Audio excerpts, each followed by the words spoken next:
അപ്പോൾ നമ്മൾ ആദ്യ റിപ്പോർട്ടിലേക്ക് പോകുന്നു. ഗതാഗത കുരുക്കിൽപ്പെട്ട ആംബുലൻസിൽ രോഗികൾ മരിക്കുക കേൾക്കുമ്പോൾ തന്നെ നമ്മൾ ഞെട്ടും. പക്ഷേ അത് നമ്മളുടെ നാട്ടിൽ സംഭവിച്ചു.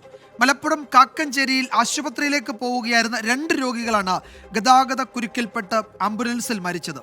ദേശീയപാതാ നിർമ്മാണത്തെ തുടർന്നുണ്ടായ ഗതാഗത കുരുക്കിൽ വലയുകയാണ് പലയിടത്തും നാട്ടുകാർ.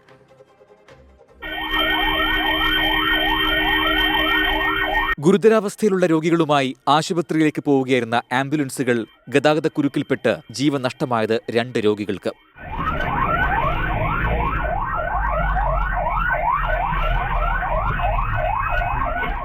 എടരിക്കോട് സ്വദേശി സുലൈഖ, വള്ളിക്കുന്ന് സ്വദേശി ഷജിൽ കുമാർ എന്നിവർക്കാണ് കഴിഞ്ഞ ദിവസം രാത്രി നിരത്തിൽ ജീവൻ പൊലിഞ്ഞത്. കോട്ടയ്ക്കൽ മിംസിൽ നിന്നും ചേലാരി DMS ആശുപത്രിയിൽ നിന്നും പുറപ്പെട്ട ആംബുലൻസുകളാണ് നിർമ്മാണത്തിലിരുന്ന 6 വരി പാതയിൽ കാക്കഞ്ചേരി ഭാഗത്ത് കുടുങ്ങിക്കിടന്നത്. അനിശ്ചിതമായി ഗതാഗത കുരുക്കിൽപ്പെട്ടതോടെ രോഗികളെ ഫറോക്ക് ചുങ്കം ക്രസന്റ് ആശുപത്രിയിൽ എത്തിച്ചെങ്കിലും ജീവൻ രക്ഷിക്കാനായില്ല.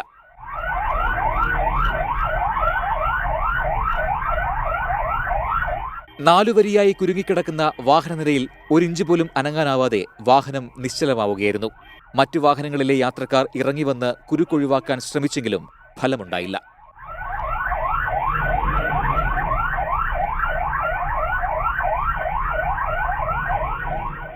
റോഡിൻ്റെ ഭയങ്കര ബ്ലോക്ക് തന്നെയാണ് ഇപ്പോൾ ഇവിടെ 2-3 ദിവസമായിട്ട്. ഇപ്പോൾ ശനി ഞായറൊക്കെ ഭയങ്കര ബ്ലോക്ക് തന്നെയായിരുന്നു. ഇവിടെ ചിറ്റർമാട് വരെ ബ്ലോക്ക് ഉണ്ടായിരുന്നു. പിന്നെ ഈ റോഡൊക്കെ ഫുള്ള് ബ്ലോക്ക് തന്നെയായിരുന്നു. ആ മണ്ണിടിച്ച് അന്ന് മുതൽക്ക് തുടങ്ങിയതാണ്. 3-4 മാസമായി ഉണ്ടാവും.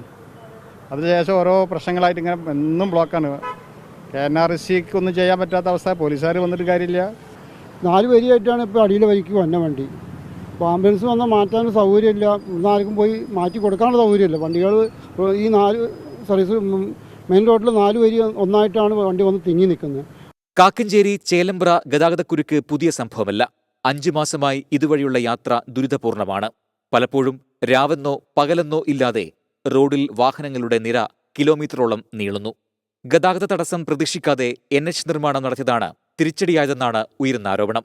ഗതാഗത സൗകര്യമൊരുക്കി നിർമ്മാണം നടത്തിയിരുന്നെങ്കിൽ ഒഴിവാക്കാമായിരുന്ന പ്രശ്നങ്ങളേ ഉള്ളൂവെന്നാണ് പ്രദേശവാസികൾ പറയുന്നത്. ഗതാഗത കുരുക്കിന് പുറമെ പ്രദേശത്ത് പൊടിശല്യവും രൂക്ഷമാണ്. പലപ്പോഴും കാറ്റിൽ പറന്നെത്തുന്ന ചെമ്മൺപൊടി യാത്രക്കാർക്ക് ദുരിതമാകുന്നു. റോഡിൽ പലയിടത്തും ബൈക്ക് യാത്രികർ തെന്നി വീഴുന്നതും പതിവാണ്. റോഡിൽ കൃത്യമായ ദിശാബോർഡുകൾ ഇല്ലാത്തതും ഗതാഗതക്കുരുക്കിന് പലപ്പോഴും കാരണമാകുന്നുണ്ട്. News desk 24. പൊതുജനം കഴുതയല്ല സാർ. നമ്മൾ ഇന്നലെയും ഈ വാർത്താ പകലിലുമൊക്കെ ഏറെ ചർച്ച ചെയ്ത ഒരു പ്രധാന റിപ്പോർട്ടിലേക്കാണ് കടക്കുന്നത്. ഉമാ തോമസ് MLA അപകടത്തിൽപ്പെട്ട 12,000-ലധികം പേർ പങ്കെടുത്ത കൊച്ചിയിലെ നൃത്ത പരിപാടിയുടെ സംഘാടനത്തിലുണ്ടായത് ഗുരുതരമായ വീഴ്ചയും ക്രമക്കേടുമാണ്. മന്ത്രിമാരടക്കം പങ്കെടുത്ത പരിപാടിയിൽ മതിയായ സുരക്ഷാ സംവിധാനങ്ങളോ പ്രോട്ടോക്കോളോ പാലിക്കപ്പെട്ടിട്ടില്ല. സംഘാടകർക്ക് ഗുരുതര വീഴ്ചയുണ്ടായി എന്ന് ഫയർഫോഴ്സിന്റെ പ്രാഥമിക പരിശോധനയിൽ കണ്ടെത്തിയിട്ടുണ്ട്. പോലീസ് കേസെടുത്തതിന് പിന്നാലെ സംഘാടകരായ മൃദംഗ വിഷന്റെയും ഇവന്റ് മാനേജ്മെന്റ് ഗ്രൂപ്പ് ഓസ്കറിന്റെയും ഉടമകൾ മുൻകൂർ ജാമ്യം തേടി ഹൈക്കോടതിയെ സമീപിച്ചിട്ടുണ്ട്. വയനാട് ആസ്ഥാനമാക്കി പ്രവർത്തിച്ച മൃദംഗ വിഷന്റെ നേതൃത്വത്തിൽ സംഘടിപ്പിച്ച പരിപാടിയായിരുന്നു കൊച്ചി കലൂർ രാജ്യാന്തര സ്റ്റേഡിയത്തിൽ ഇന്നലെ അരങ്ങേറിയത്. ഉന്നതതല ഉദ്യോഗസ്ഥരും മന്ത്രിമാരും ജനപ്രതിനിധികളുമടക്കം പങ്കെടുത്ത പരിപാടിയിൽ ഗുരുതരമായ സുരക്ഷാ വീഴ്ചയാണ് കണ്ടെത്തിയിരിക്കുന്നത്. എന്തായാലും സുരക്ഷാ വീഴ്ച MLAയുടെ അപകടത്തിന് കാരണമായി. അപകടത്തിൽ പരിക്കേറ്റ MLA നിലവിൽ ചികിത്സയിലാണ്.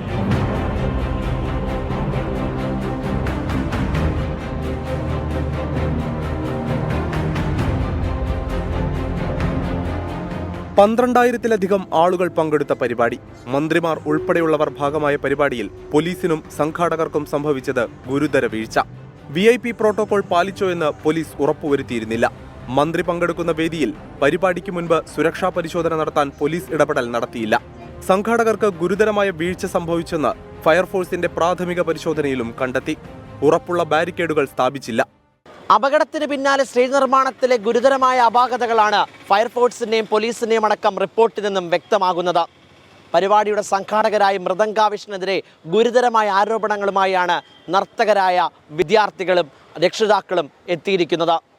സ്റ്റേജുകൾ 2 മീറ്ററിൽ കൂടുതൽ ഉയരമുള്ളതാണെങ്കിൽ 1.2 മീറ്റർ ഉയരമുള്ള ഉറപ്പുള്ള ബാരിക്കേഡുകൾ വശങ്ങളിൽ സ്ഥാപിക്കണം. 1 വരി കസേരയിടാനുള്ള സ്ഥലത്ത് 2 വരി കസേരയിട്ടു. ഇങ്ങനെ പുറത്തുവരുന്നത് ഞെട്ടിക്കുന്ന സുരക്ഷാ വീഴ്ചകൾ. അപ്പോൾ GCDA ഗ്രൗണ്ട് ഇവർക്ക് ഏൽപ്പിച്ചതോടുകൂടി 24 ടേംസ് ആൻഡ് കണ്ടീഷൻസ് ഉള്ള ഒരു എഗ്രിമെൻറ്റിലോട് കൂടിയാണ് അവർക്ക് ഏൽപ്പിച്ചത്. അതിനകത്ത് പല കണ്ടീഷൻസ് ഇവർ പ്രോപ്പറായിട്ട് പാലിച്ചതായിട്ട് കാണുന്നില്ല. ഉയരത്തിലുള്ള വേദിയിൽ ഉറപ്പുള്ള ബാരിക്കേഡുകൾ സ്ഥാപിക്കുകയെന്ന പ്രാഥമിക സുരക്ഷാ നടപടി പോലും ഉണ്ടായില്ല എന്ന് വ്യക്തം. കേസിൽ ഒരാളെ പോലീസ് അറസ്റ്റ് ചെയ്തു. പാലാരിവട്ടം പോലീസ് കേസെടുത്തതിനു പിന്നാലെ മുൻകൂർ ജാമ്യാപേക്ഷയുമായി ഹൈക്കോടതിയെ സമീപിച്ചിരിക്കുകയാണ് സംഘാടകർ. പരിപാടിയുടെ ഇവന്റ് മാനേജർ കൃഷ്ണകുമാറിനെയാണ് പോലീസ് അറസ്റ്റ് ചെയ്ത് ജാമ്യത്തിൽ വിട്ടത്. സ്റ്റേജ് പണിത് നൽകിയ ബെന്നിയെ പോലീസ് കസ്റ്റഡിയിലെടുത്തിട്ടുണ്ട്. സംഘാടനത്തിലെ അലംഭാവവും അറസ്റ്റുകളും ഉണ്ടാകുമ്പോൾ പരസ്പരം പഴിചാരുകയാണ് ബന്ധപ്പെട്ടവർ. സ്റ്റേഡിയത്തിന്റെ പ്രശ്നമല്ല അപകടമുണ്ടാക്കിയതെന്നും ഫയർ PWD ഉദ്യോഗസ്ഥരുമായി ബന്ധപ്പെട്ട് സുരക്ഷ ഉറപ്പാക്കണമെന്ന് സംഘാടകരോട് കരാർ വെച്ചിരുന്നതായും സംഘാടകർ കൃത്യമായി സുരക്ഷാ മാനദണ്ഡം പാലിച്ചില്ലെന്നും GCDA ചെയർമാൻ K. ചന്ദ്രൻപിള്ള. സ്റ്റേഡിയത്തിന് അങ്ങോട്ട് സുരക്ഷാ പ്രശ്നമില്ല. ആ കരാറിനകത്ത് വ്യക്തമായി തന്നെ എല്ലാ സെക്യൂരിറ്റിയും സുരക്ഷാ കാര്യങ്ങളും സേഫ്റ്റി കാര്യങ്ങളും അവരുടെ ഉത്തരവാദിത്തത്തിൽ നിർവഹിക്കണമെന്ന് പറഞ്ഞിരുന്നു. രേഖാപോലും തയ്യാറാക്കിയുള്ള കരാറാണ്. മറ്റ് സെക്യൂരിറ്റി കാര്യങ്ങൾ ഇതെല്ലാം നോക്കേണ്ടത് അവരുടെ ചുമതലയാണ് നമ്മൾ കരാറിൽ ഒപ്പുവെച്ചിരുന്നത്. പക്ഷേ അത് പൂർണ്ണമായും പാലിക്കപ്പെട്ടിട്ടില്ല എന്നാണ് ഇപ്പോൾ നമുക്ക് കാണുന്ന കാര്യം. ഇതിനിടയിൽ മൃദംഗ വിഷൻ GCDAക്ക് നൽകിയ അപേക്ഷയുടെ പകർപ്പും പുറത്തുവന്നു. അപേക്ഷ നൽകിയത് ഓഗസ്റ്റ് 23-ന്. 12,000 ഡാൻസേഴ്സിനെ പങ്കെടുപ്പിക്കുന്ന പരിപാടിയെന്നും ഗിന്നസ് റെക്കോർഡ് നേടാൻ നടത്തുന്ന പരിപാടിയെന്നും MD നൽകിയ അപേക്ഷയിൽ പറയുന്നു.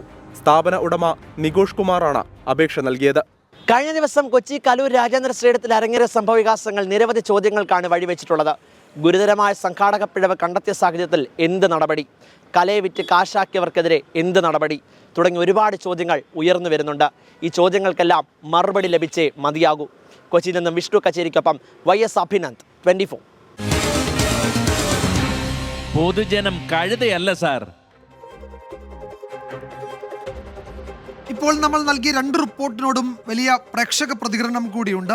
ഈ രോഗികളെ വേഗത്തിൽ എത്തിക്കാൻ കഴിയാത്ത റോഡുകളാണോ നാട്ടിലെ വികസനമെന്ന് ആശ VV ചോദിക്കുന്നുണ്ട്. അതുപോലെ നാഷണൽ ഹൈവേ നിർമ്മാണം ഉപേക്ഷിച്ചാൽ പ്രശ്നം തീരുമോ എന്ന് 24-നോട് ചോദിക്കുകയാണ് ഷെരീഫ് S. പക്ഷേ ദേശീയപാത നിർമ്മാണം നിർത്തണം എന്നൊന്നും ആരും പറയില്ല. അത് ഇത്തരം അപാകതകൾ ഇപ്പോൾ ഗതാഗത കുരുക്കോ ഉണ്ടാക്കുന്ന തരത്തിലാണെങ്കിൽ അതിന് എന്തെങ്കിലും പരിഹാരം ഉണ്ടാക്കാൻ കഴിയുമ്പോൾ ആംബുലൻസിന് കടന്നു പോകാൻ വഴി വേണ്ടേ എന്നുള്ള ചോദ്യം തിരികെ വരുമല്ലോ. അപ്പോൾ അങ്ങനെ ദേശീയപാത നിർമ്മാണം നിർത്തിവെക്കണം എന്നൊന്നും ആരും പറയില്ല. പകരം സംവിധാനങ്ങൾ ഉണ്ടോ, ഇല്ലെങ്കിൽ എന്ത് ചെയ്യാൻ കഴിയും എന്ന ചോദ്യമാണ് ഈ 2 പേരുടെ ജീവൻ നഷ്ടപ്പെട്ട സാഹചര്യത്തിൽ ഉയരുന്നത്. ആ ചോദ്യം ഞങ്ങൾ കുറച്ചുകൂടി ഉച്ചത്തിൽ ചോദിക്കുന്നു എന്ന് മാത്രമേ ഉള്ളൂ. അങ്ങനെ പല ചോദ്യങ്ങളും ഉയരുന്നുണ്ട്. ഈ കലൂരിലെ കാര്യമാണ് ചോദിക്കുന്നത്. ഈ സ്റ്റേജ് കാണാതെയാണോ ഫയർഫോഴ്സും പോലീസും ഈ പരിപാടിക്ക് അനുമതി കൊടുത്തത് എന്ന് ജോസ്വിൻ ജോസഫ് ചോദിക്കുന്നുണ്ട്. ശരിയാണ്, അങ്ങനെ സ്റ്റേജ് നിർമ്മിക്കാൻ അവർക്ക് അനുവാദമില്ല എന്ന് GCDA പറയുന്നുണ്ട്. ആ സ്റ്റേജ് നിർമ്മാണത്തെപ്പറ്റി അറിയില്ലായിരുന്നു പോലീസും പറയുന്നുണ്ട്. അപ്പോൾ ഇത്രയും വലിയൊരു പരിപാടി മന്ത്രിമാരടക്കം ജനപ്രതിനിധികളടക്കം പങ്കെടുത്തതാണ്. അതിൽ എന്തുകൊണ്ട് അത്തരം പരിശോധന പോലീസും മറ്റ് ഏജൻസികളും ഫയർഫോഴ്സും ഒന്നും നടത്തിയില്ല എന്ന ചോദ്യം ഇപ്പോൾ പലരും ഉയർത്തുകയും ചെയ്യുന്നുണ്ട്. അപ്പോൾ ഇനിയിപ്പോൾ അതിൽ എന്താണ് നടപടി എന്നതാണ് ഇനി അറിയേണ്ടത്. പോലീസ് കേസെടുത്തിട്ടുണ്ട്. ഇത്രയും വലിയൊരു പരിപാടി സംഘടിപ്പിക്കുമ്പോൾ എന്തുകൊണ്ട് സുരക്ഷ നോക്കിയില്ല, ഇതാണോ ഗിന്നസ് റെക്കോർഡിൻ്റെ ഒരു പരിപാടി എന്ന് മിനി ബാബു ചോദിക്കുന്നു. അങ്ങനെ ഈ 2 വാർത്തകളോടും വലിയ പ്രേക്ഷക പ്രതികരണമുണ്ട്. മുഹമ്മദ് അന്നു ചോദിക്കുന്നു, ഗവൺമെൻറ്റിൻ്റെ അനുമതി ഇല്ലാതെ ഇത്രയ്ക്ക് വലിയ ഒരു ഡാൻസ് പരിപാടി അവിടെ നടക്കുമോ, അതിന് കഴിവുള്ളവരാരാണ്? അപ്പോൾ ഗവൺമെൻറ്റിൻ്റെ അനുമതി ഉണ്ടായിരുന്നു, പക്ഷേ അവർ അനുമതി നൽകിയ സമയത്ത് പാലിക്കേണ്ട നടപടിക്രമങ്ങൾ പാലിച്ചില്ല എന്നതാണ് പ്രാഥമിക പരിശോധനയിൽ വരുന്നത്. അതിൻ്റെ കൂടുതൽ അന്വേഷണം നടക്കുന്നതേ ഉള്ളൂ. നമ്മൾ മറ്റൊരു റിപ്പോർട്ടിലേക്ക് പോവുകയാണ്. 22-കാരൻ അമർ ഇലാഹിയുടെ ജീവൻ കാട്ടാന ആക്രമണത്തിൽ നഷ്ടപ്പെട്ടതിൻ്റെ ഞെട്ടലും രോഷവും വിട്ടുമാറിയിട്ടില്ല ഇടുക്കി മുള്ളരിങ്ങാട് നിവാസികൾക്ക്. ആനകളെ ഉൾക്കാട്ടിലേക്ക് തുരത്തണമെന്നും ഫെൻസിംഗ് തീർക്കണമെന്നുമാണ് നാട്ടുകാർ ആവശ്യപ്പെടുന്നത്. ധനസഹായം എങ്ങനെ പരിഹാരമാകുമെന്നാണ് അമർ ഇലാഹിയുടെ കുടുംബം ഉൾപ്പെടെ കാട്ടാന ആക്രമണത്തിൽ ഇരകളായവരുടെ എല്ലാം ചോദ്യം.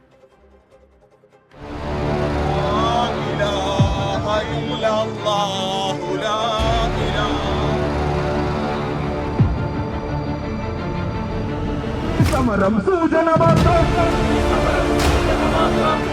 സമരം സൂചന മാത്രം. കഴിഞ്ഞ ഒരു വർഷത്തിനിടെ ഇടുക്കിയിൽ മാത്രം 7 പേരാണ് കാട്ടാന ആക്രമണത്തിൽ കൊല്ലപ്പെട്ടത്. ഏറ്റവും ഒടുവിലത്തേതാണ് മുള്ളരിങ്ങാട് സ്വദേശി അമർ ഇലാഹിയുടെ മരണം.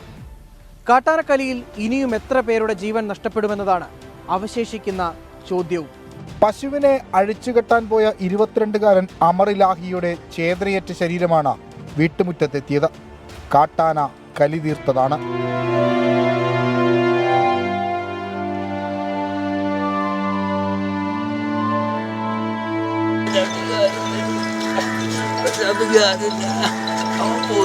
ഈ കണ്ണീരിന് ആർക്കാണ് മറുപടി നൽകാനാവുക? ധനസഹായം എങ്ങനെയാണ് ആശ്വാസമാകുക? അമർ ഇലാഹിയുടെ കുടുംബത്തിന്റെ മാത്രമല്ല, കഴിഞ്ഞ നാളുകളിൽ വന്യജീവി ആക്രമണത്തിൽ കൊല്ലപ്പെട്ടവരുടെ കുടുംബങ്ങൾ ഒന്നാകെ ചോദിക്കുന്നതാണ്. വനം വകുപ്പിന് മറുപടിയില്ല. ഒന്നുകിൽ ഞങ്ങളെല്ലാവരെയും 4 വാർഡുള്ളൂ ഇത് 4 വാർഡിലെ ജനങ്ങളെ നിരത്തി നിർത്തി വെടിവെച്ച് കൊന്നു കളഞ്ഞിട്ട് വനാക്കുക, അല്ലെങ്കിൽ വല്ല ഫെൻസിങ് ഇട്ട് തരുമോ? ഈ ആനയ്ക്ക് ഇവിടെ വനമില്ല ചേട്ടാ, ഈ പെരിയാറിൻ്റെ അപ്പുറമല്ലേ വനമുള്ളൂ. ഇനി ഭയങ്കര ആക്രമണമായിരിക്കും, വേനലായില്ലേ, ഇനി വെള്ളം കുടിക്കാൻ വാട്ടർ ടാങ്ക് ഒട്ടിപ്പൊട്ടിക്കുക, വാഴ ഇന്നുക, ഇതൊക്കെയാണ് പരിപാടി. നിസ്സഹായതയുടെ പരകോടിയിൽ നിന്നുള്ള പ്രതികരണമാണിത്.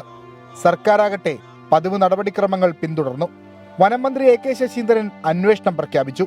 ജില്ലയുടെ ചുമതലയുള്ള മന്ത്രി റോഷി അഗസ്റ്റിൻ സർക്കാർ പ്രഖ്യാപിച്ച ധനസഹായത്തിന്റെ ആദ്യ ഗഡുവായ 4 ലക്ഷം രൂപ അമർ ഇലാഹിയുടെ കുടുംബത്തിന് കൈമാറി. ഇടുക്കി പാക്കേജിൽ ഉൾപ്പെടുത്തി പ്രദേശത്ത് ഫെൻസിംഗ് സ്ഥാപിക്കാമെന്ന ഉറപ്പ് നൽകി മടങ്ങി. ഈ ഒരു പ്രദേശത്തെ സുരക്ഷമായ വേലികൾ നിർമ്മിച്ച് ഇവിടുത്തെ ജനവാസത്തിനും ഭാവിയിലും ഇത്തരം പ്രശ്നങ്ങൾ ഉണ്ടാകാതിരിക്കാനായിട്ട് പ്രത്യേകമായി ശ്രദ്ധിക്കും. ഞാൻ മുഖ്യമന്ത്രിയുമായിട്ടും ഫോറസ്റ്റ് മിനിസ്റ്ററുമായിട്ടും സംസാരിച്ചു. ഇതോടെ സർക്കാരിന്റെ ഉത്തരവാദിത്തം കഴിഞ്ഞു. ഇനി അടുത്തയാൾ കൊല്ലപ്പെടുമ്പോൾ മറ്റൊരു ന്യായവുമായി വരും. വനനിയമങ്ങൾക്ക് വേണ്ടി ഇതുപോലെ വാശി പിടിക്കുന്നവർ എന്തുകൊണ്ടാണ് ജനങ്ങളുടെ ജീവൻ രക്ഷിക്കാൻ വേണ്ടിയിട്ട് ഇന്ത്യൻ ഭരണഘടന വാഗ്ദാനം ചെയ്തിട്ടുള്ള ഫണ്ടമെന്റൽ റൈറ്റ്സിന്റെ ഭാഗമായി വരുന്ന ആർട്ടിക്കിൾ നിർവഹിക്കാൻ തയ്യാറാകാത്തത്? നിയമങ്ങൾ മൃഗങ്ങൾക്കും അല്ലെങ്കിൽ വനത്തിനുമുള്ളതുപോലെ തന്നെ അതിനേക്കാളും ശക്തമായ നിയമങ്ങൾ മനുഷ്യജീവൻ സംരക്ഷിക്കാനുള്ളതാണ്. അതാണ് ലംഘിക്കപ്പെട്ടത്. അത് ചെയ്തവർക്കെതിരെ ഒരു ചെറുവിരൽ അനക്കാൻ ഈ സർക്കാർ തയ്യാറാകും. LDF-ഉം UDF-ഉം NDA-യും വണ്ണപ്പുറം പഞ്ചായത്തിൽ ഹർത്താൽ ആചരിച്ചു. ജനവാസ മേഖലയിലുള്ള ആനകളെ കാട്ടിലേക്ക് തുരത്തണമെന്നാവശ്യപ്പെട്ട ചുള്ളിക്കണ്ടം സെക്ഷൻ ഫോറസ്റ്റ് ഓഫീസിലേക്ക് ജനകീയ സമിതി മാർച്ച് നടത്തി. കഴിഞ്ഞ 4 വർഷമായി 3 കാട്ടാനകളാണ് മുള്ളരിങ്ങാട് ജനവാസ മേഖലയിൽ ഭീതി പരത്തുന്നത്. 10 ലക്ഷമാണോ ഒരു മനുഷ്യജീവന്റെ വില? അത് കൊടുത്താൽ എല്ലാം പരിഹരിക്കപ്പെടുമോ? ഒരിക്കലുമില്ല. വന്യജീവി ആക്രമണത്തിന് ശാശ്വത പരിഹാരം കാണേണ്ടത് വനം വകുപ്പ് തന്നെയാണ്. അതിനുള്ള നടപടി അടിയന്തരമായി മുള്ളരിങ്ങാട്ടും സ്വീകരിക്കുക. അതീഷിനൊപ്പം രാഹുൽ വിജയൻ, 24 ഇടുക്കി. പൊതുജനം കഴുതയല്ല സാർ. നേരത്തെ നമ്മളോട് പ്രതികരിച്ച ആ നാട്ടുകാരിൽ ഒരാൾ പറയുന്നത് ഇത് 4 വാർഡേ ഉള്ളൂ, ഈ വാർഡിലുള്ള ആളുകളെ നിരത്തി നിർത്തി വെടിവെച്ചിട്ട് ഇത് കാടാക്കട്ടെ എന്നാണ് പറയുന്നത്. അപ്പോൾ അവരുടെ പ്രശ്നം എത്ര സങ്കീർണമാണ്, എത്ര ഗുരുതരമാണ്. വേനൽക്കാലമാണ് വരുന്നത്, ഇനി പെരിയാറ് കടന്ന് ഈ സ്ഥലത്തേക്ക് ജനവാസ മേഖലയിലേക്ക് ആനകളെത്തും, അവരുടെ കൃഷി നശിപ്പിക്കും, അവരുടെ കുടിവെള്ള സംഭരണികൾ പോലും തകർക്കും എന്നവർ പറയുകയാണ്. അപ്പോൾ ഈ പ്രശ്നത്തിന് എന്ന് പരിഹാരമാകും, എങ്ങനെ പരിഹാരം ഉണ്ടാക്കുമെന്ന് പ്രദേശവാസികൾ ചോദിക്കുകയാണ്. കൂടുതൽ പ്രതികരണങ്ങൾ കാണാം. ഇത് ഇപ്പോൾ ഒരാൾ മരിച്ചു, ഒരു 10 ലക്ഷം രൂപ കൊടുത്തു, ഇടപാട് തീർത്തു, അത്രേ ഉള്ളൂ. ഇപ്പോൾ ഒരു ജീവന് 10 ലക്ഷം രൂപ സർക്കാർ കാണുള്ളൂ. ഇതൊന്നും നമുക്ക് ശാശ്വതമായി അറിയില്ല. ഇതിപ്പോൾ ഞങ്ങളിനി നിയമം കയ്യിലെടുക്കാൻ പോവാം. നിയമം ഞങ്ങൾ കയ്യിലെടുക്കും, സർക്കാരില്ല. അപ്പം നമ്മൾ കയ്യിലെടുക്കുമ്പോൾ കാര്യങ്ങൾ എന്തെങ്കിലുമൊക്കെ ആവുമല്ലോ. പക്ഷേ അത് ശാശ്വതമായ പരിഹാരം എന്ന് പറഞ്ഞാൽ ഫെൻസിങ് കൊണ്ടൊന്നും ഇവിടെയൊന്നും നിലനിൽക്കില്ല. കാരണം വർഷമായി കഴിയുമ്പോൾ ഈ പള്ള കയറി ഫെൻസിങ് അങ്ങ് കട്ടായി പോകും. ട്രഞ്ച് താത്തുക എന്നുള്ളൊരു ശാശ്വത പരിഹാരം. ഇവിടെ ജനം വളരെ പൊറുതിമുട്ടി, ഒരു 3 വർഷമായിട്ട് പൊറുതിമുട്ടി. ആൾക്കാർ ജീവന് ഭയങ്കര ഭീഷണിയായിട്ട് മനുഷ്യൻ കഴിഞ്ഞു കൊടുക്കുന്നത്. സത്യം പറഞ്ഞാൽ എനിക്ക് തോന്നുന്നത് ഇവിടെ ആനനെ ഇവിടെ കൊണ്ടുവന്ന് വിട്ടതാണ്. അല്ലെങ്കിൽ ആന ഇവിടുന്ന് കയറി പോയേനെ. കാരണം ഈ പുഴ നീന്തി കയറി വന്നതാണെങ്കിൽ ആന അതുപോലെ തന്നെ ഇറങ്ങിപ്പോയേനെ. ഇത് പോയിട്ടില്ല, ആന ഇന്ന് പോകാൻ പറ്റണില്ല. ഇവരൊക്കെ കൃത്യമായിട്ട് ജനങ്ങൾക്ക് വേണ്ടതായ നിയമങ്ങൾ നിർമ്മിച്ച് വന്യമൃഗങ്ങളെ ഉപദ്രവിക്കുന്ന മൃഗങ്ങളെ കൊല്ലാനുള്ള നിയമം, അത് ഈ വനപാലകർ ആ നിയമത്തെ മിസ്യൂസ് ചെയ്യാത്ത രീതിയിൽ ജനങ്ങൾക്ക് അനുകൂലമായിട്ടൊരു നിയമം നിർമ്മിക്കപ്പെട്ടെങ്കിൽ മാത്രമേ ഇനി രാജ്യത്തിന് മുന്നോട്ട് പോകാൻ പറ്റൂ. പ്രേക്ഷകർ ചോദിക്കുകയാണ്, ജോസ്വിൻ ജോസഫ് ചോദിക്കുന്നത് ഈ സർക്കാർ വന്യജീവികളുടെ വോട്ട് കൊണ്ടാണോ ജയിച്ചതെന്ന് ചോദിക്കുന്നു. അതുപോലെ പല പല പ്രധാനപ്പെട്ട പ്രതികരണങ്ങളും വരുന്നുണ്ട്. മൃഗങ്ങൾ വനത്തിലല്ലേ വസിക്കേണ്ടത്, മനുഷ്യൻ എന്തിന് വനത്തിലേക്ക് പോയി എന്നൊക്കെ രാജൻ കെ ചോദിക്കുന്നുണ്ട്.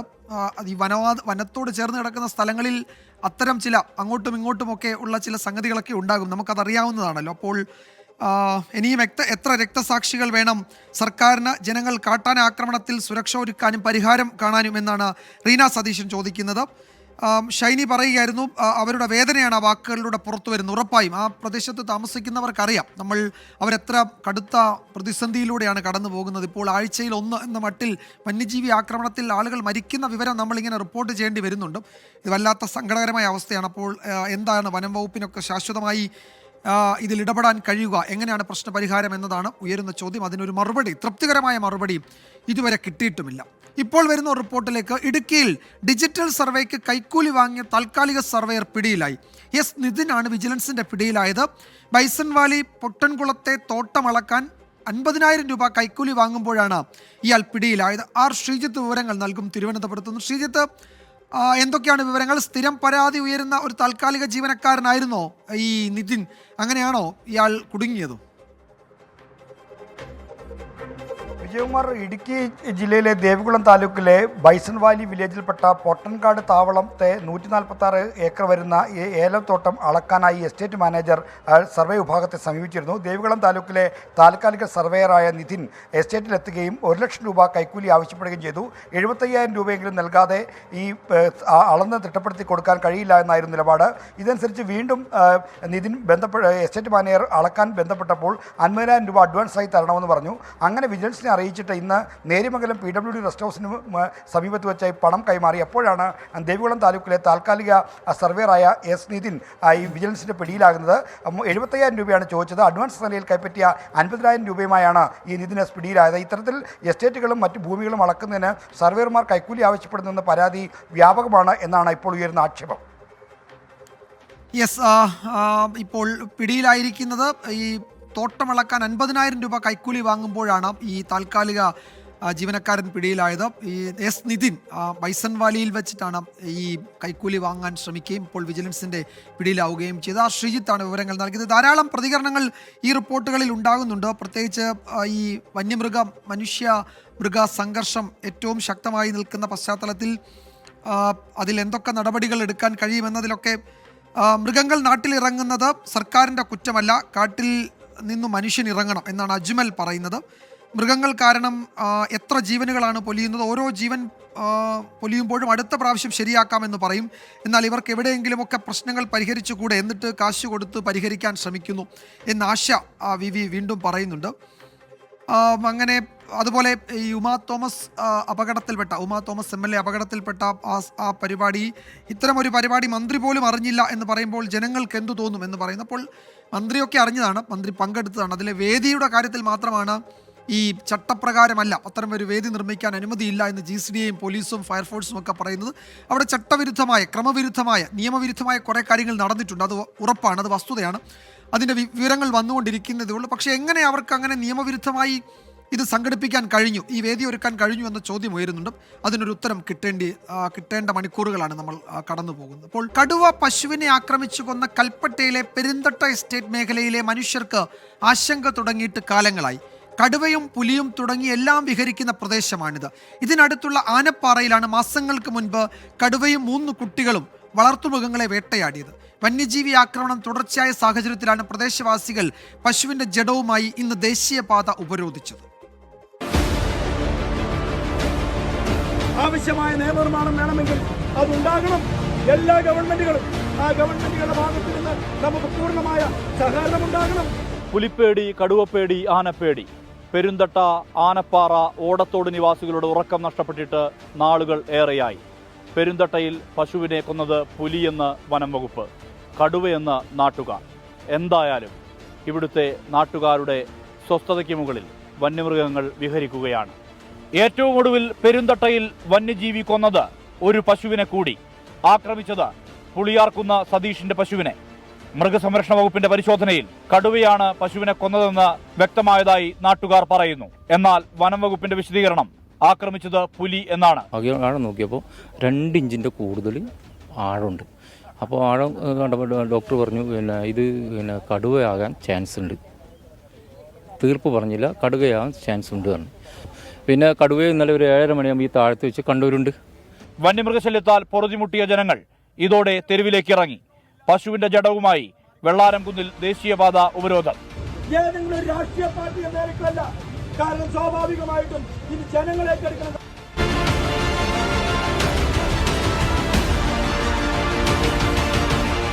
ഒടുവിൽ ഉന്നത വനംവകുപ്പ് ഉദ്യോഗസ്ഥർ സ്ഥലത്തെത്തി. വന്യജീവിയെ കൂടുവെച്ച് പിടികൂടുമെന്ന് ഉറപ്പു നൽകി. പ്രദേശത്ത് നൈറ്റ് പട്രോളിംഗ് ശക്തമാക്കും. ഇവിടുത്തെ എസ്റ്റേറ്റ് കാട് വെട്ടിത്തെളിക്കാൻ നടപടിയുണ്ടാകും. വന്യജീവിയെ പിടികൂടാൻ ഉച്ചയോടെ കൂടെത്തിച്ചു. ഏതാനും മാസങ്ങൾ മാത്രം മുമ്പാണ് പെരുന്തട്ട എസ്റ്റേറ്റിലെ കുന്നിൻ മുകളിൽ ഒരു പുലി സ്ഥിര സാന്നിധ്യമായത്. അതിനു തൊട്ടുമുമ്പും വന്യജീവി ആക്രമണത്തിൽ നിരവധി വളർത്തുമൃഗങ്ങൾ ഇവിടെ ചത്തിരുന്നു.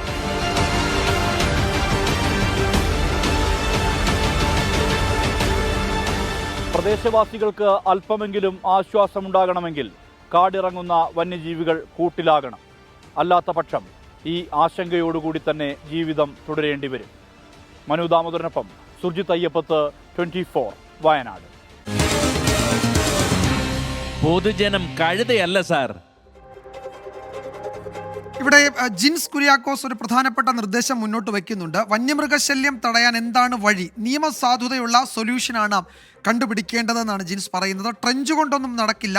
കാട് കുറയുന്നു, എയർ പൊല്യൂഷൻ, സൗണ്ട് പൊല്യൂഷൻ, കാലാവസ്ഥ, ഭക്ഷണം ഇതെല്ലാം കാരണമാണെന്ന് പറയുന്നുണ്ട്. അപ്പോൾ ജിൻസ് പറഞ്ഞ കാരണങ്ങൾ അവിടെ നിൽക്കുന്നുണ്ട്. പക്ഷേ കാട് കുറയുന്നില്ല. കേരളത്തിലെ ഔദ്യോഗിക കണക്കനുസരിച്ച് സംസ്ഥാനത്ത് കാടിൻ്റെ വിസ്തൃതിയിൽ കുറവുന്നില്ല, അത് നേരിയ തോതിൽ കൂടുന്നുണ്ട് എന്നുള്ളതാണ് പുതിയ കണക്കുകളൊക്കെ വ്യക്തമാക്കുന്നത്. പക്ഷേ അതല്ല, കാട്ടിൽ മറ്റെന്തൊക്കെയോ സംഭവിക്കുന്നുണ്ട്. അവിടുത്തെ ആവാസ വ്യവസ്ഥയിൽ കാര്യമായ മാറ്റങ്ങൾ ഉണ്ടാകാം, നമുക്കറിയില്ല. അതൊക്കെ ശാസ്ത്രീയമായി പരിശോധിച്ച് വിലയിരുത്തി വിശകലനം ചെയ്യേണ്ട വിഷയങ്ങളാണ്. പക്ഷേ കാലാവസ്ഥ മാറ്റമൊക്കെ ഇതിന് കാരണമാണ്. താങ്കൾ പറഞ്ഞ ആ കാര്യം ശരിയാണ്. അപ്പോൾ വനം വകുപ്പിൻ്റെ സ്ഥിര സാന്നിധ്യം ഈ കടുവ അതുപോലെ തന്നെ മറ്റു വന്യമൃഗങ്ങളൊക്കെ ഇറങ്ങുന്ന സ്ഥലത്ത് വേണം എന്ന് പ്രദേശത്തുകാർ പറയുന്നുണ്ട്. പൊതുജനങ്ങൾക്ക് കൂടുതൽ എന്താണ് ഈ വിഷയത്തിൽ പറയാനുള്ളതെന്ന് കേൾക്കാം നമുക്ക്. എല്ലാ സാധനവും ഉണ്ട് ഇവിടെ. പുലിനെ ഞാൻ കണ്ടിട്ട് ഇതിപ്പോൾ നമ്മൾ ആ സമയത്ത് ഫോട്ടോ എടുക്കുക, നമുക്ക് ഒന്നും ചെയ്യാൻ പറ്റില്ല. നമ്മളെ ശരീരം അത്ര ഇതല്ലേ, ചീറ്റ പേടിച്ച് പോയിക്കല്ലേ. ഇതൊന്നും പോയി കഴിഞ്ഞിട്ടാണ് ഞാൻ പെരയിലെത്തി. ഇതിപ്പോൾ കടലിൻ്റെ ഇതിൻ്റെ നടക്കാമെന്ന് പറഞ്ഞ വഴിക്കാണ് ഞാൻ. തുടർച്ചയായി ഈ പ്രശ്നം ജനങ്ങളെ ആകെ ഭീതിയിലാഴ്ത്തിയിരിക്കുകയാണ്. നമ്മൾ നേരത്തെ ഇതുമായി ബന്ധപ്പെട്ടുകൊണ്ട് DFIക്കും കളക്ടർക്ക് അടക്കം നേരിട്ട് നമ്മൾ ഇവിടുത്തെ ജനകീയ പ്രതിരോധ സമിതിയുടെ നേതൃത്വത്തിൽ പരാതി കൊടുക്കുന്ന സ്ഥിതിയുണ്ടായി. ആ പരാതി കൊടുത്തതിന് ശേഷം അതുമായി ബന്ധപ്പെട്ട് ഒരു ഇടപെടൽ കാര്യമായിട്ട് ഈ പ്രദേശത്ത് ഉണ്ടായിട്ടില്ല എന്നുള്ളത് വസ്തുതയാണ്. ആനപ്പാറയിലായിരുന്നു കടുവണ്ടായത്. അത് നേരെ ഇങ്ങോട്ട് കയറിയതാ, ചുണ്ട വഴി ഇങ്ങോട്ട് കയറിയതാ. പുലിനെ ഞാൻ ഇതിന് മുന്നേ എൻ്റെ വീട് താഴെയാണ്, സിറ്റ് ഔട്ടിലിരിക്കും ഞാൻ. അപ്പോൾ പുലി ആ വയലിൽ കൂടെ വരുന്നത് കണ്ട് ഒരു പ്രാവശ്യം പന്നീൻ്റെ പുറകിൽ ഓടിച്ചു പോകുന്നത് കണ്ട് ഇങ്ങോട്ട് കയറി. രാത്രി ഇതിലെ പോക്ക് ഇടക്കിടക്ക് നമ്മൾ കാണലുണ്ട് സാധനത്തിനെ. പകൽ പോകുമ്പോൾ തന്നെ പേടിച്ചിട്ടാണ് പോകുന്നത്. സ്കൂളിലൊക്കെ നടന്നു പോകുന്ന കുട്ടികളുണ്ട്. നമ്മളെ നാട്ടിൽ നിന്ന് വരുന്ന നമ്മളെ മോളൊക്കെ നടന്നിട്ടേ വരില്ല. പക്ഷെ ഇന്നിപ്പോൾ സ്കൂൾ തുറന്നുകൊണ്ടും പിന്നെ ഇന്നലെ പശുക്കളെ പിടിച്ചുകൊണ്ടും ഭയങ്കര ബുദ്ധിമുട്ടാണ് ജനങ്ങൾക്ക്. ഇതിനെങ്ങനെയെങ്കിലും ഈ എസ്റ്റേറ്റ് തുറക്കാത്ത പക്ഷേ ഒരു കാര്യങ്ങൾ നടക്കൂല. ഈ എസ്റ്റേറ്റ് ഇങ്ങനെ പൂട്ടി കിടക്കുന്നതുകൊണ്ടാണ് ഈ പുലിശല്യം കണ്ടമാനം ഒന്ന് കയറുന്നത്. അതുകൊണ്ട് ജനങ്ങൾക്ക് ബുദ്ധിമുട്ടാണ്. ചേലോട് ഭാഗത്ത് കടുവുള്ളതുകൊണ്ടാണ് ഇവിടെ കാട്ടാൻ അങ്ങോട്ട് ഇറങ്ങണത്. കടുവുള്ളിടത്ത് ആന നിൽക്കൂല. ഇതിന് മുന്നേ ആന ഇറങ്ങിയത് അങ്ങനെയാണ്. ഇവിടെ പുള്ളിപ്പുലിയുണ്ട്, ചോലനായ്ക്കളുണ്ട്, ചെന്നായ്ക്കളുണ്ട്. അപ്പം കടുവയായി.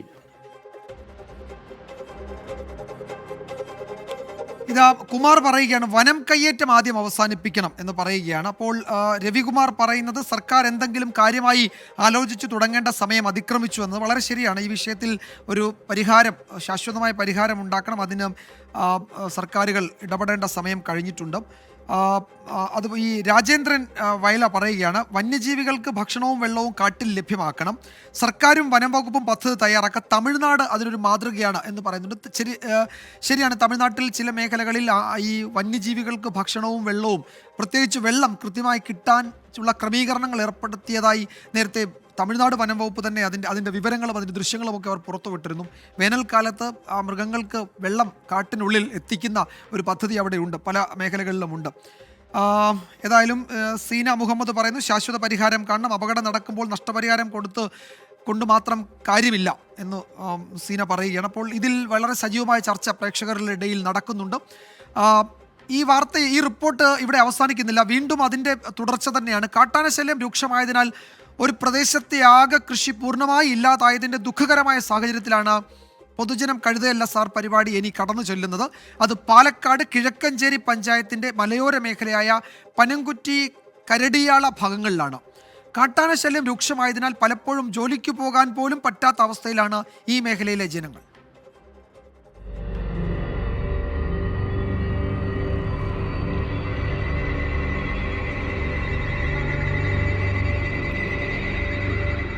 മനുഷ്യ വന്യമൃഗ സംഘർഷങ്ങൾ മുൻപെങ്ങും കണ്ടിട്ടില്ലാത്ത വിധം വ്യാപകമാകുമ്പോൾ ആശങ്കയിലാണ് ഈ മലയോര മേഖലയും. ഏത് നിമിഷവും ഒരു അപകടം ഇവർ മുന്നിൽ കാണുന്നുണ്ട്. ദിവസവും രാത്രി പീച്ചി കാട്ടിൽ നിന്നുള്ള ആനകൾ പനംകുറ്റി കരടിയാള മേഖലകളിൽ കൂട്ടത്തോടെ എത്തും. കൃഷിയിടത്തിൽ ഓടി നടന്ന് കായ്ഫലങ്ങൾ പൂർണ്ണമായും നശിപ്പിക്കും. കുരുമുളക് വളർത്തിയ വലിയ കവുങ്ങുകളും 30-40 വർഷം പ്രായമുള്ള വലിയ തെങ്ങുകളും തള്ളിയിട്ട് കരുത്തു കാണിക്കുകയാണ് ആനകളിവിടെ. പകലന്തിയാവോളം പണിയെടുത്ത് തളരണം, രാത്രിയിൽ വിളകൾക്ക് കാവൽ നിൽക്കണം. ഇത്രയേറെ കഷ്ടപ്പാട് സഹിച്ചും ആനകൾ ഇറങ്ങി കൃഷി നശിപ്പിച്ചത് കണ്ടു നിൽക്കാനാകുന്നില്ലെന്നാണ് കർഷകർ പറയുന്നത്. ആന വന്നു കഴിഞ്ഞാൽ അതിൻ്റെ വിഷയം എന്താണെന്ന് വെച്ച് കഴിഞ്ഞാൽ ഞങ്ങൾ ദിവസവും കാവലിരിക്കുക. ഫോറസ്റ്റുകാരുടെ വക ഒരു സഹകരണവുമില്ല. അവർ യാതൊരു സഹകരണവുമില്ല. അവരോട് ആദ്യം വന്നു കഴിഞ്ഞപ്പോൾ അവർക്ക് ലൈറ്റില്ല, അവർക്ക് ആളില്ല, അവർക്ക് ഫണ്ടില്ല എന്നുള്ള ഒരു പരാതി അവരുടെ ഭാഗത്തുനിന്ന്. ഇപ്പോൾ ആനത് ഈ ഭാഗത്ത് ഇവിടെ ഒരു 10-80 തെങ്ങ് കായ്ക്കാറായത് കംപ്ലീറ്റ് നശിപ്പിച്ചു. ഇത് ഗവൺമെൻറ്റിൻ്റെ ഭാഗത്തുനിന്ന് ഒരു വലിയ സഹകരണം ഇല്ലാണ്ട് ഞങ്ങൾക്ക് ജീവിക്കാൻ ഒക്കില്ല. ഈ കുഞ്ഞു കുട്ടികൾ പുലിയൊക്കെ കയറി കഴിഞ്ഞ കുഞ്ഞു കുട്ടികളൊക്കെ ഉള്ളതല്ലേ, ഞങ്ങളെങ്ങനെ ജീവിക്കും? നേരം ഇരുട്ടുന്നതോടെ പല വഴിക്കാണ് ആനകൾ തോട്ടങ്ങളിലെത്തുന്നത്.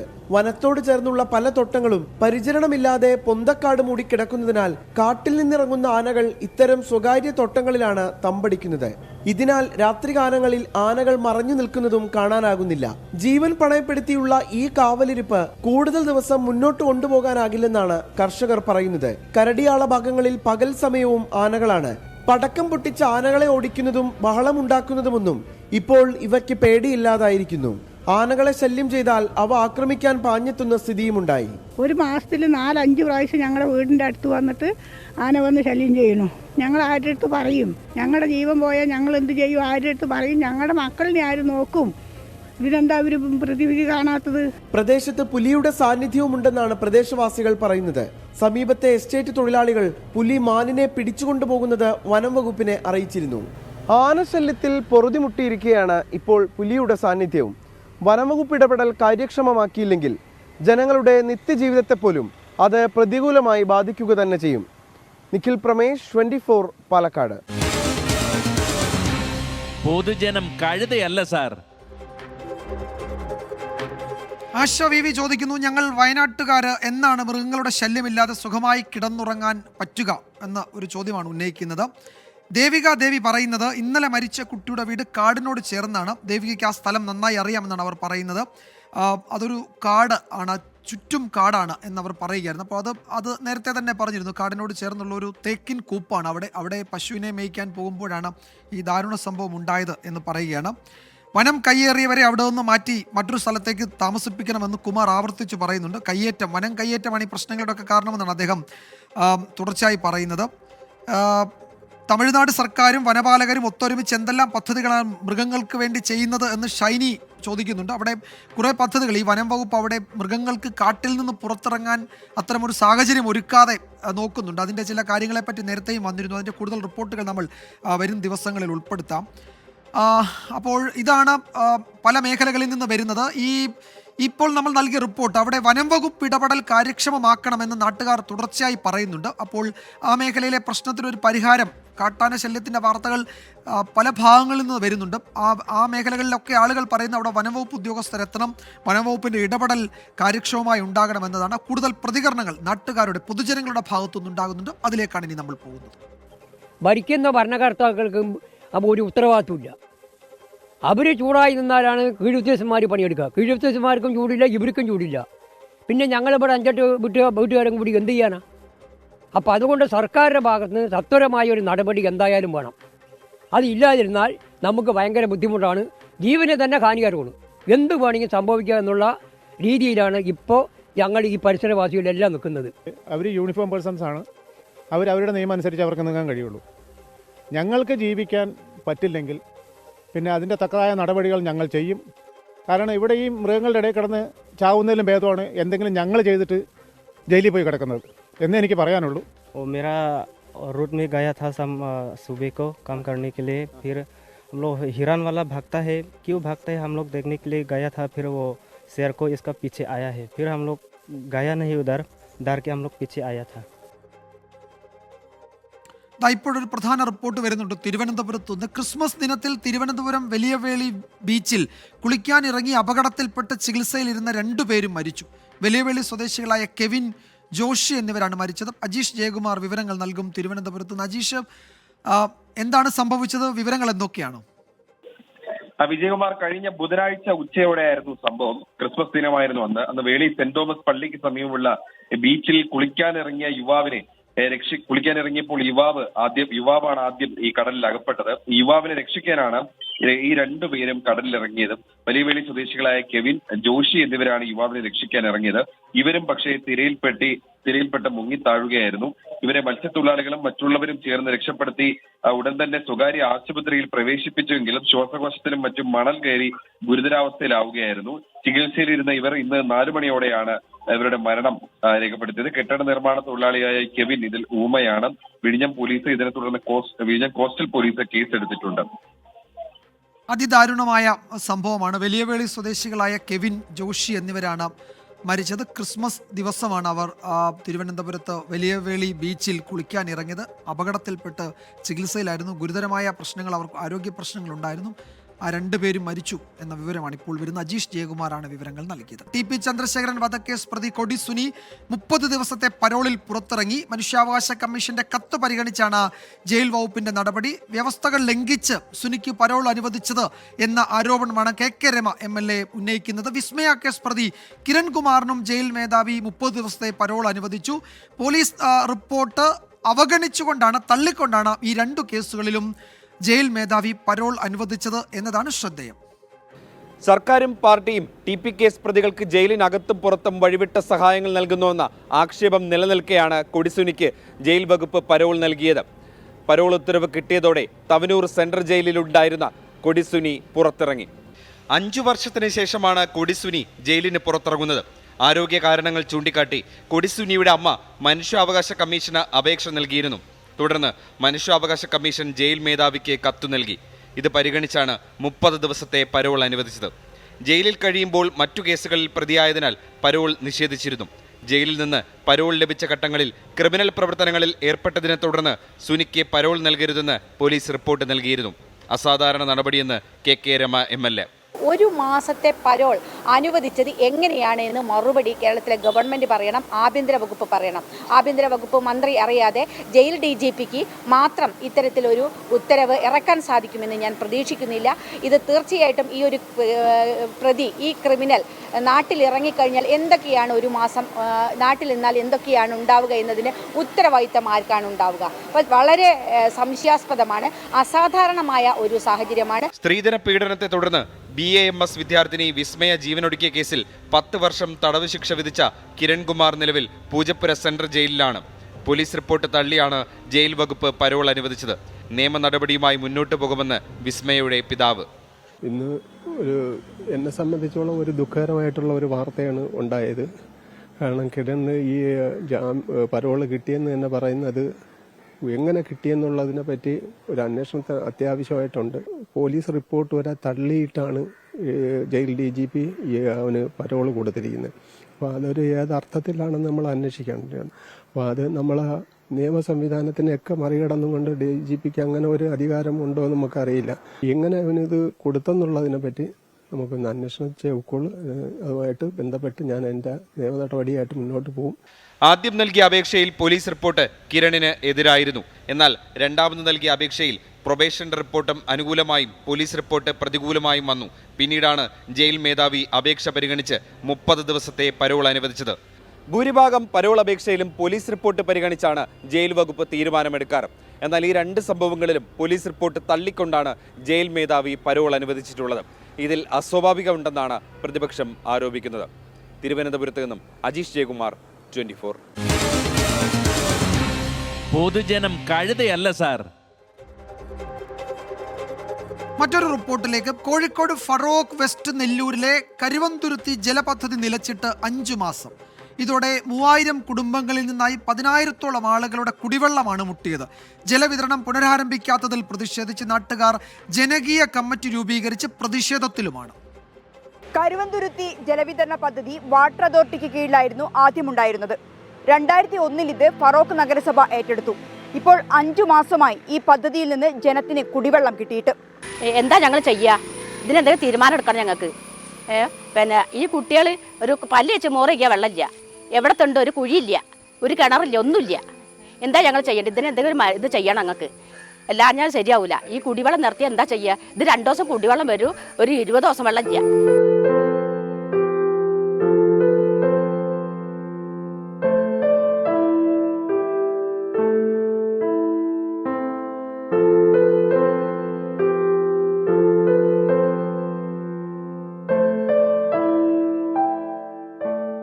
കഴിഞ്ഞ 5 മാസമായി ഇവർ ചോദിക്കുന്ന ചോദ്യമാണിത്.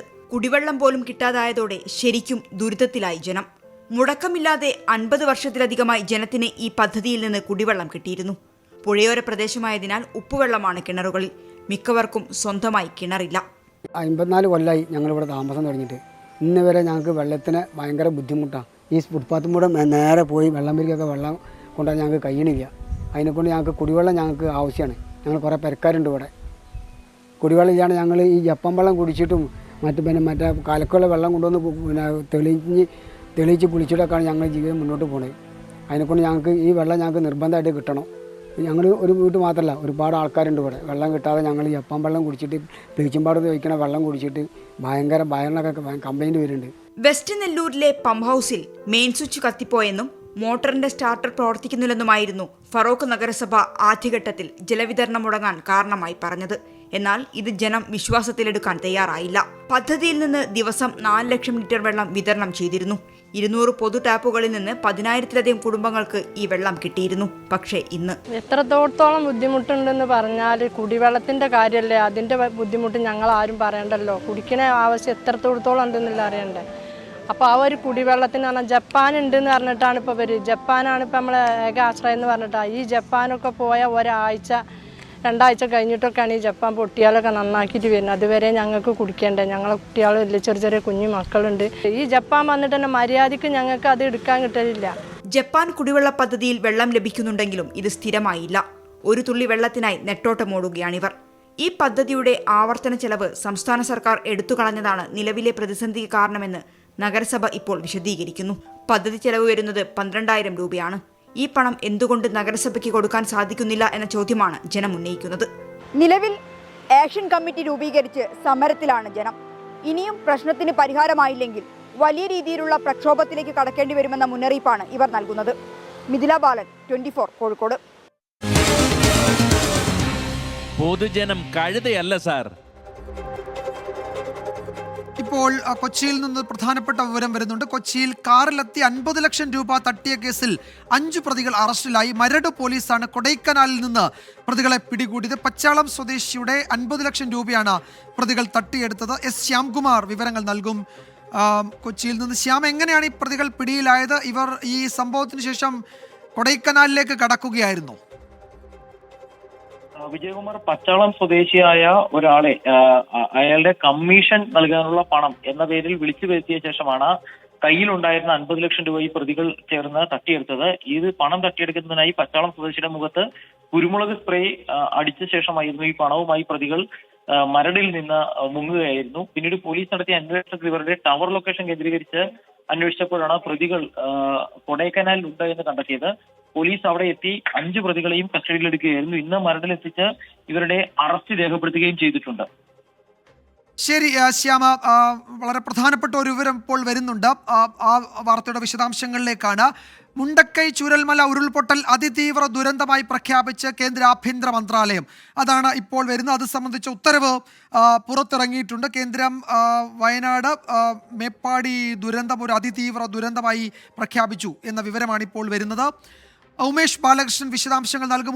ഉമേഷ്, കേരളം കഴിഞ്ഞ എത്രയോ നാളായി ഈ ദുരന്തമുണ്ടായതിന് ശേഷം എത്രയോ നാളായി നിവേദനം നൽകുന്നു, പ്രതിനിധി സംഘം സന്ദർശിക്കുന്നു, ഇക്കാര്യത്തിൽ വലിയ ചർച്ചകൾ നടക്കുന്നു. ഒടുവിൽ കേന്ദ്ര ആഭ്യന്തര മന്ത്രാലയം ഒരു തീരുമാനമെടുത്തിരിക്കുന്നു, അതിതീവ്ര ദുരന്തമായി പ്രഖ്യാപിച്ചിരിക്കുന്നു. അപ്പോൾ ഇതിന്റെ മറ്റു വിവരങ്ങൾ എന്തൊക്കെയാണ് ഉമേഷ്? ഇപ്പോൾ അതിന്റെ വിശദാംശങ്ങൾ വന്നുകൊണ്ടിരിക്കുന്നതേ ഉള്ളല്ലോ അല്ലേ? എന്തായാലും കേന്ദ്രം സംസ്ഥാനത്ത് ഇക്കാര്യം അറിയിച്ചിരിക്കുന്നു. ഡിസാസ്റ്റർ മാനേജ്മെന്റ് ചുമതലയുള്ള ഹിന്ദു ബിസ്വാളിനെ ഇക്കാര്യം അറിയിച്ചിട്ടുണ്ട്. യെസ്, അതിന്റെ വിശദാംശങ്ങൾ വന്നുകൊണ്ടിരിക്കുകയാണ്. കേന്ദ്ര ആഭ്യന്തര മന്ത്രാലയമാണ് മുണ്ടക്കൈ ഉരുൾപൊട്ടൽ അതിതീവ്ര ദുരന്തമായി പ്രഖ്യാപിച്ചത്. ഇക്കാര്യത്തിൽ ആഭ്യന്തര മന്ത്രാലയം സംസ്ഥാന സർക്കാരിനെ ഇക്കാര്യം അറിയിച്ചിട്ടുണ്ട്. ടിങ്കു ബിസ്വാളിനെയാണ് അറിയിച്ചിരിക്കുന്നത്. ഇതിൻ്റെ revenue and disaster management and ആ ഡിപ്പാർട്ട്മെൻറ്റിനെയാണ് അറിയിച്ചിരിക്കുന്നത്. സംസ്ഥാന സർക്കാരിനെ ഇക്കാര്യം കേന്ദ്ര ആഭ്യന്തര മന്ത്രാലയം അറിയിച്ചിരിക്കുകയാണ്. ജോയിൻറ്റ് സെക്രട്ടറി, കേന്ദ്ര ആഭ്യന്തര മന്ത്രാലയത്തിലെ ജോയിൻറ്റ് സെക്രട്ടറി ഡോക്ടർ രാജേഷ് ഗുപ്തയാണ് സംസ്ഥാനത്തിന് ഇത് സംബന്ധിച്ച കത്ത് അയച്ചിരിക്കുന്നത്. ഇതിൻ്റെ അടിസ്ഥാനത്തിൽ തുടർ നടപടികൾ ഉണ്ടാകും. ഇത് കേന്ദ്രം അതിതീവ്ര ദുരന്തമായി പ്രഖ്യാപിച്ചതോടെ അതനുസരിച്ചുള്ള സാമ്പത്തിക സഹായമൊക്കെ ആയിരിക്കും ഇനി കേരളത്തിന് അനുവദിക്കുക. കേരളം കഴിഞ്ഞ കുറേ നാളുകളായി ഏതാണ്ട് ഒറ്റക്കെട്ടായി ആവശ്യപ്പെട്ടുകൊണ്ടിരിക്കുകയായിരുന്നു ഇത് അതിതീവ്ര കാറ്റഗറിയിൽ ഉൾപ്പെടുത്തണമെന്ന്. അത് സംബന്ധിച്ച തീരുമാനമാണ് ഇപ്പോൾ വന്നിരിക്കുന്നത്. ഉമേഷ്, കേൾക്കാമെങ്കിൽ കൂടുതൽ വിവരങ്ങൾ ലഭ്യമായിട്ടുണ്ടോ?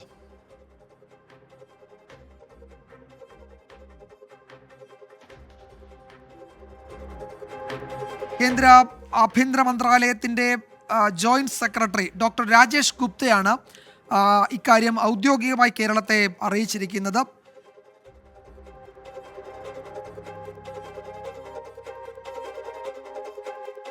കേരളം നൽകിയ നിവേദനം, പരാതിയുടെ ഒക്കെ അടിസ്ഥാനത്തിലാണ് ഈ നിർണായക തീരുമാനം കേന്ദ്ര ആഭ്യന്തര മന്ത്രാലയം അറിയിച്ചിരിക്കുന്നത്. അതിൻ്റെ കൂടുതൽ വിവരങ്ങൾ ലഭ്യമായിക്കൊണ്ടിരിക്കും. ഉരുൾപൊട്ടൽ മേഖല സന്ദർശിച്ച ഇന്റർ മിനിസ്റ്റീരിയൽ സെൻട്രൽ ടീം നൽകിയ റിപ്പോർട്ടിൻ്റെ അടിസ്ഥാനത്തിലാണ് ഇത് ഒരു അതിതീവ്ര ദുരന്തം എന്ന ഗണത്തിൽ പെടുന്നത്, അങ്ങനെയുള്ള റിപ്പോർട്ട് നൽകിയിരിക്കുന്നത് എന്നാണ് ഇപ്പോൾ കേന്ദ്രം അറിയിച്ചിരിക്കുന്നത്.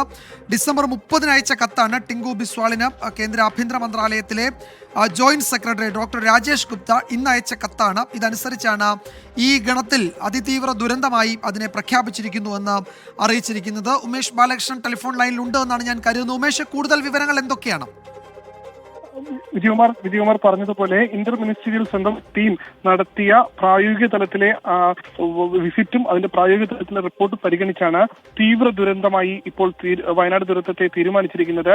സിവിയർ നേച്ചർ എന്നാണ് പറയുന്നത്, അതിതീവ്രമല്ല, പക്ഷെ സിവിയർ നേച്ചർ ആണ് ഇതിൽ പറഞ്ഞിട്ടുള്ളത്. അതായത് തീവ്ര ദുരന്തമാണ് എന്ന് തീരുമാനിച്ചിരിക്കുന്നു. നേരത്തെ തന്നെ സംസ്ഥാന സർക്കാർ ഇത്തരം ഒരു ആവശ്യം മുന്നോട്ട് വെച്ചിരുന്നു. കാരണം സംസ്ഥാന ദുരന്ത പ്രതികരണ ഫണ്ടിൽ നിന്നുള്ള തുകയ്ക്ക് പുറമെ കൂടുതൽ ദുരന്ത നിവാരണ പ്രവർത്തനങ്ങൾക്ക് തുക ലഭിക്കണമെങ്കിൽ അത് സിവിയർ നേച്ചറുള്ള അല്ലെങ്കിൽ തീവ്ര സ്വഭാവമുള്ള ദുരന്തമായി കേന്ദ്ര സർക്കാർ അംഗീകരിക്കണം.